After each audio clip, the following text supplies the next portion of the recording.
Hello everybody and welcome to another episode of the ToniSport Newsfeed.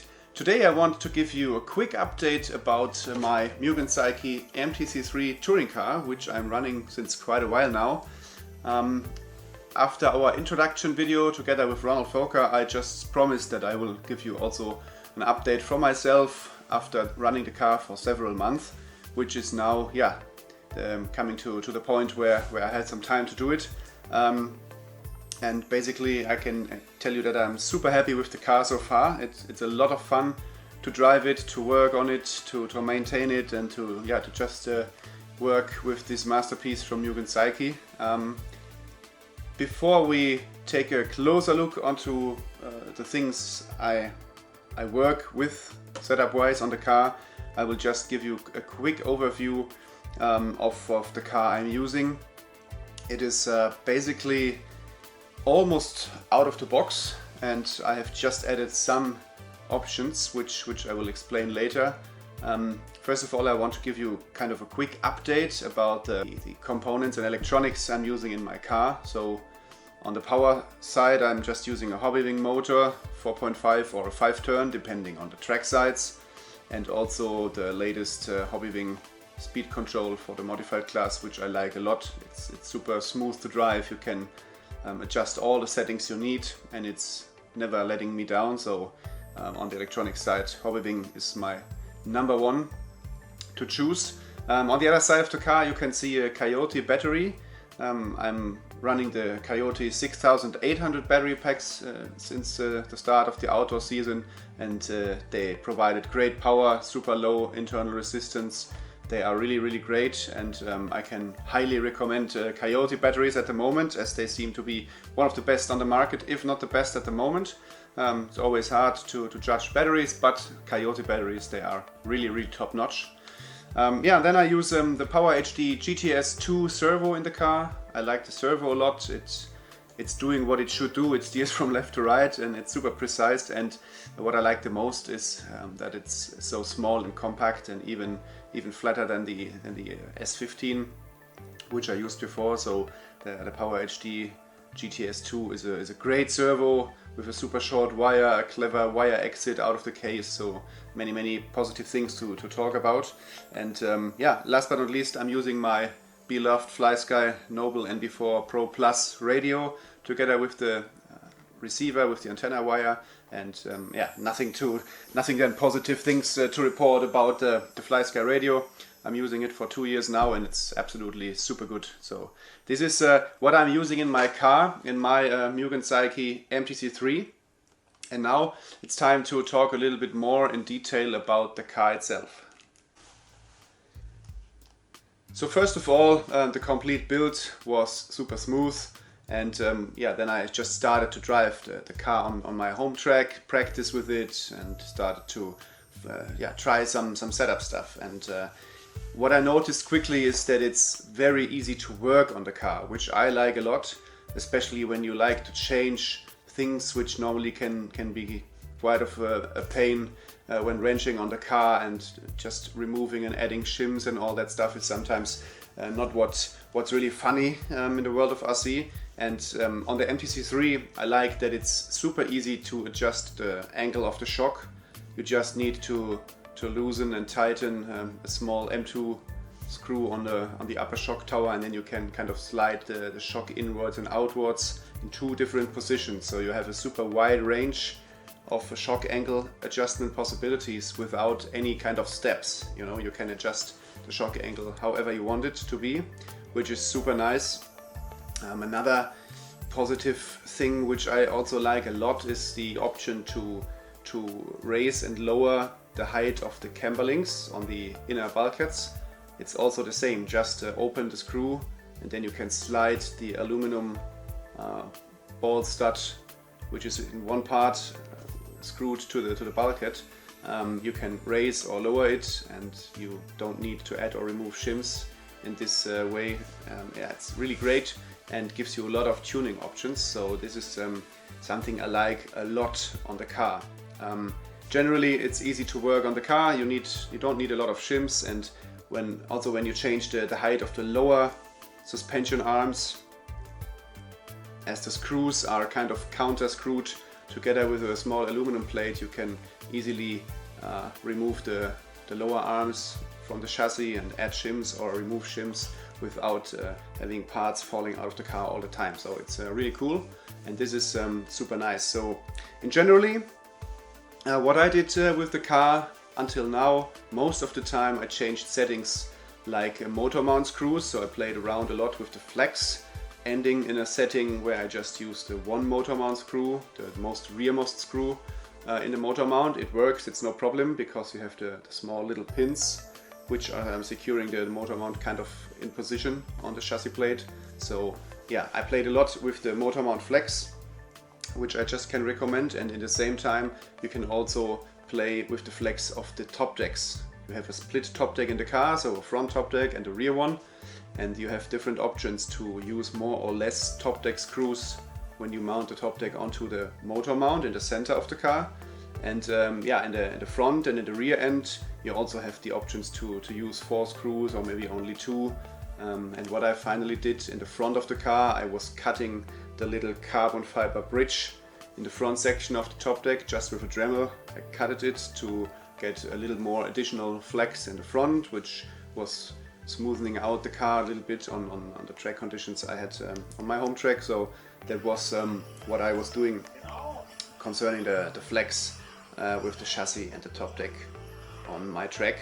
Yeah, another thing which I can recommend to check are the different top deck versions you can buy from Mugen Seiki and also from MR33.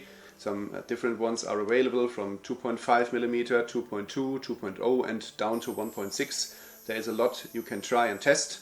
So if you need the car to be a little harder or softer, there are multiple options available. The same is with the shock springs.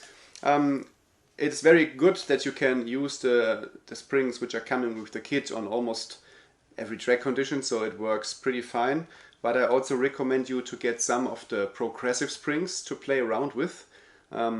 Recently I used a 4.75 progressive spring in the front of my car together with the 4.5 or 4.25 spring in the rear. So progressive springs for the front is always worth a try, and at the moment you can choose between the 5.0 progressive and the 4.75 progressive. So that's just something you should get in your toolbox. There had been some problems with the availability of the springs for quite a while, but now the problem is solved, and also we have enough springs in stock at ToniSport, so it's not a problem anymore to get these springs for your car, which is very positive and super important for the Mugen Seiki brand.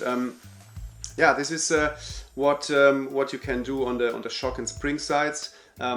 Depending on the shock oil, I was using 450 or 400 oil most of the time, together with the pistons, with the shock pistons from the kit. I know that some of the factory drivers, they're using sometimes heavier oil with 6-hole pistons and stuff like that, but I was never playing around with it until now. So yeah, just go with the oil you know and you have, and then you can just go a little bit up and downwards with the viscosity of your shock oil. Yeah, what else do we have? We have some options for the front bumper. So the car comes with the original Mugen Seiki foam bumper, which is 6 grams light and which works without any doubt. So you can always use the standard bumper from the kit, which should be fine. But there are 2 more options. As I said before, there is a aero bumper from Mugen Seiki, a 3D printed version, and also another one now available from MR33. They are also super light, at around the same weight of the original foam bumper, but due to the different shapes of these 2 bumpers, the result is that you remove the overpressure which comes underneath the front of the car at high speed. Due to the shape of these bumpers, the air can kind of escape underneath the chassis and underneath the body shell, and yeah, it will reduce the overpressure underneath the front of the car, resulting in a car which has a better grip in the front end and a more steering responsibility, and it doesn't feel that it will push in high speed when you enter in a turn. This will also help a little bit on the aerodynamic side underneath of the car. So it's not a kind of a diffuser, it's just a bumper with less material, allowing the air to move differently underneath the car than compared with the foam bumper. So yeah, you can play around with these bumpers if you like, and especially the MR33 bumper is super flexible, so in case of a crash it will also prevent chassis damage, and in the same moment it's stiff enough when you are having a normal race on track. So this is maybe something you should watch for. And yeah, last but not least, we have some rear body support pieces made from thin carbon fiber material. It's available from Mugen Seiki, and these are especially important when you're running modified, where you have a lot of drag and a lot of aerodynamic force coming onto the body shell, pressing the car and the chassis down. And with these carbon fiber supports in the rear, you can just add a little piece of foam at the correct positions on the inside of the body shell, and then you will get 2 more points where the downforce will press your car down onto the track, resulting in more traction and more corner speed and stuff like that. So it's also something really nice to play around with. Yeah, so that was my quick update for the moment. I know that it's not super detailed concerning setups, because setup wise you can do so many things depending on track conditions and stuff, so I don't want to sit here and tell you now how to adjust your car, because every track, every layout, every temperature, every tire recommends a different setup, and you always need to play around with it. So there is no kind of a base setup. The car itself, it works super nice. The quality of the parts is top notch as always at Mugen Seiki, and yeah, as I told you before, there are many things you can do with the car. Just play around with the basics for the beginning, with the flex, with the shocks, with the springs. Never forget to check the droop and to work with these values as well, because the droop is one of the most important things on the car, because it allows the car to roll more or less and to transfer more or less weight to the front and to the rear. So these are the normal things you need to get into the right window, as on every other race car as well. But especially here for the Mugen car, what I like the most is that it's so easy to work on the car.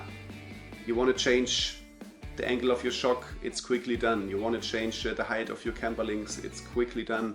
Everything, it's just easy to maintain, and this is for me one of the biggest positive things on the car. And the performance is great as well, as you can easily see with the races. In the last couple of months, Søren Sparby, he won the TITC, he won 2 ETS races on carpet.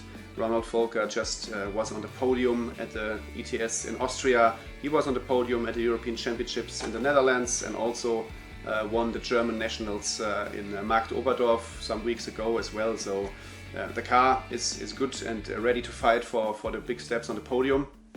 And the car kits are available again now, and the second batch has arrived. So if you want to get your hands onto one of the Mugen Seiki MTC-3 touring cars, just do it and enjoy the car on track.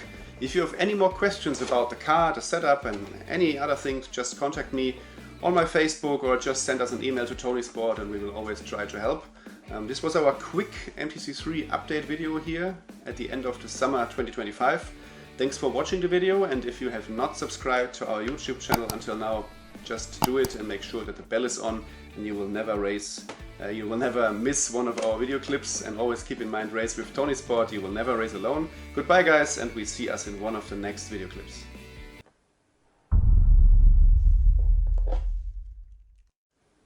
Was mir besonders gut gefällt, ist, dass es so einfach ist am dass es sehr einfach ist, an dem MTC-3 zu schrauben und auch Dinge zu verändern, wenn man an das